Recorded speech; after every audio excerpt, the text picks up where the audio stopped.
안녕하세요. 다리단 단비 기사를 소개하는 이기사 단비다 시간입니다. 이기사 단비다는 단비뉴스에서 보도된 기사 중 좋은 기사를 선정해 취재 후기를 들어보는 시간입니다. 오늘은 이기사 단비다 첫 번째 시간인데요. 지난 3월과 4월 단비뉴스는 가로수 기획기사 보도를 3차례에 걸쳐 보도했습니다.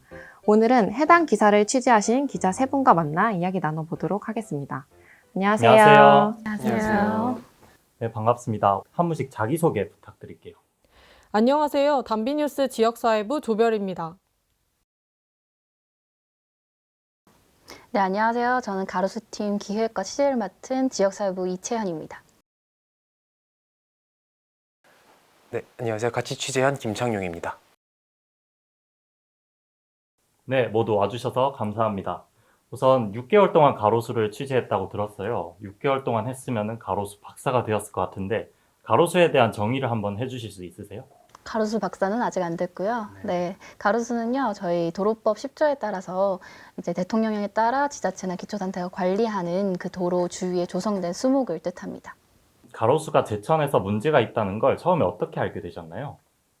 제가 처음 알게 된 때가 작년 9월인데 이제 제가 아이템 발제를 하려고 제천시 시의회 회의록을 모두 보고 있었어요. 근데 이제 회의록에서 좀 유독 눈에 띄는 한 시의원분이 항상 가로수 얘기를 하시더라고요.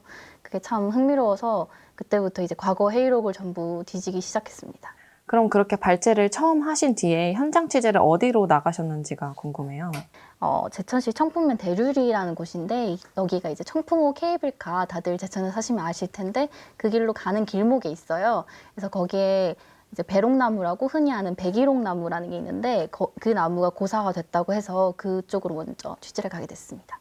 그럼 그렇게 관리가 되고 있지 않은 가로수를 제천시에서 처음 심은 이유가 무엇인지도 좀 궁금해요. 2010년에 한방 엑스포를 앞두고 청풍호 반이랑 충주댐 경관 조성 사업을 했는데 그때 이제 배롱나무를 그 경관 조성을 위해서 사업차 심게 됐어요. 그때는 배롱나무가 단지 예쁘다는 이유로 제천시가 좀 추운 지역인데도 불구하고 심게 됐다고 했습니다. 그러면 이렇게 제천시에서 가로수 관리가 제대로 되고 있지 않은 이유가 뭔가요?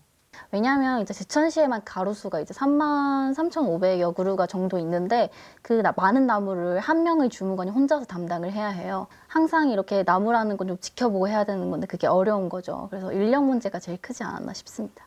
그렇게 제천에서 시작한 취재였는데 전국으로 이렇게 기사를 넓히게 됐어요.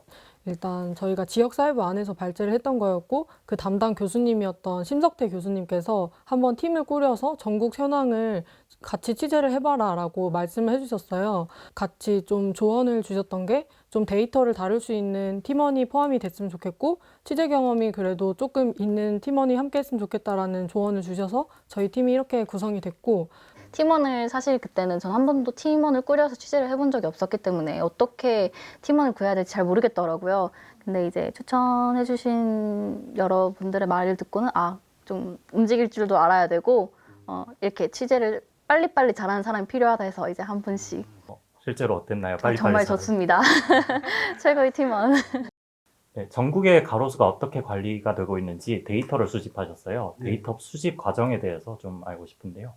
이제 처음에는 채연 씨가 이제 한번 그 관리대장 관련해서 청구를 한번 했었어요. 근데 이제 거기서 관리대장을 보내줬는데 이게 양식이 안 지켜지는 경우도 많았고 좀 어디는 보내주고 어디는 안 보내주고 이래서 이럴 거면 그냥 우리가 양식을 만들어서 다시 보내자라고 해서 다시 정보 공개 청구를 모든 지자체에다가 다 넣었는데 약간 좀 아직도 아쉽다고 남아있는 점이라고 한다면 이게 안 보내준 곳들도 꽤 되거든요. 기사에 나오지만 한 100여 곳 가까이가 안 줬는데 좀 그나마 좀 괜찮았던 곳은 어떤 곳은 그런 것도 있었어요. 그 저희가 청구를 하자마자 직접 그 공무원분이 온 시내를 다 돌면서 시간을 좀 져달라고 우리가 지금 다 돌고 있는데 작성하는데 시간 조금 더 걸려서 우리 다 작성해서 주겠다라고 해가지고 받은 곳도 있었고 어떤 데는 뭐 그냥 취합해야 된다고 그냥 연락도 안 하고 그냥 안 줘버린 곳도 있었고 근데 어쨌든 정보공개 청구를 통해서 받았다.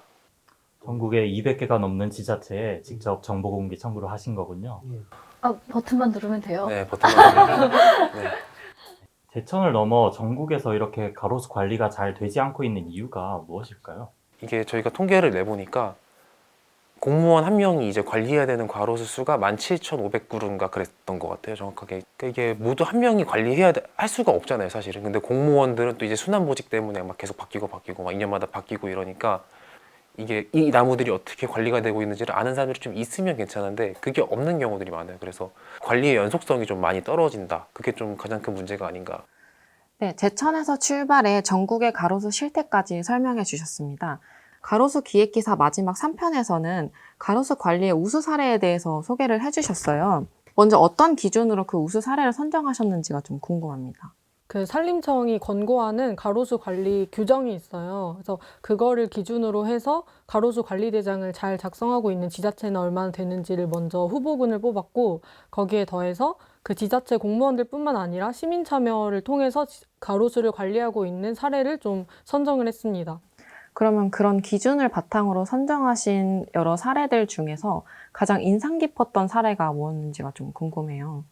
먼저 가장 인상 깊었던 사례는 미국 뉴욕시의 트리카운트라는 사례였어요. 미국 뉴욕시는 세계에서 최초로 시민들이 직접 가로수 관리에 참여하는 그런 제도를 1995년에 도입을 했는데요.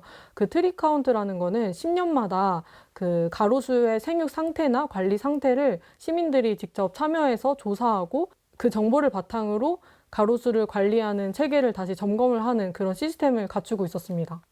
그럼 이런 해외 사례를 참고해서 한국의 지자체가 어떻게 가로수 관리 시스템을 개선해야 된다고 생각하시는지도 궁금해요.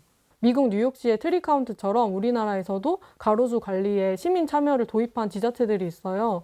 예를 들면 서울시 같은 경우에는 그 가로수의 생육 상태를 직접 조사하는 그런 트리카운트의 조사 방식을 도입을 했는데, 이거는 시민이 직접 참여하는 건 아니고 행정이 주체가 된다는 점에서 조금 한계가 있었어요. 근데 이거를 좀 보완한 사례가 경기도 부천시가 이제 올해부터 추진하고 있는 사업인데, 그 가로수 조사 기획 단계부터 시민들이 참여해서 직접 가로수를 조사하고 가로수 관리와 점검에 이거를 반영하는 것까지 하는 그런 사업을 준비하고 있다고 합니다. 이렇듯이 좀 앞으로 지자체가 좀 가로수 관리에 있어서 가로수 관리 사업의 기획부터 조사 그리고 나중에 사후 관리까지 시민들이 함께 참여하는 체계를 만들어 나가는 것이 가장 중요하다고 생각합니다. 네, 잘 관리되고 있지 않은 가로수 실태와 개선 방향에 대해 알아봤습니다. 앞으로 건강한 가로수 관리를 위해서 더 많은 관심과 노력이 필요할 것 같습니다. 이기사 담비다 첫 번째 시간 여기서 마치겠습니다. 다음에 또 담비 같은 기사로 찾아오도록 하겠습니다. 감사합니다. 감사합니다.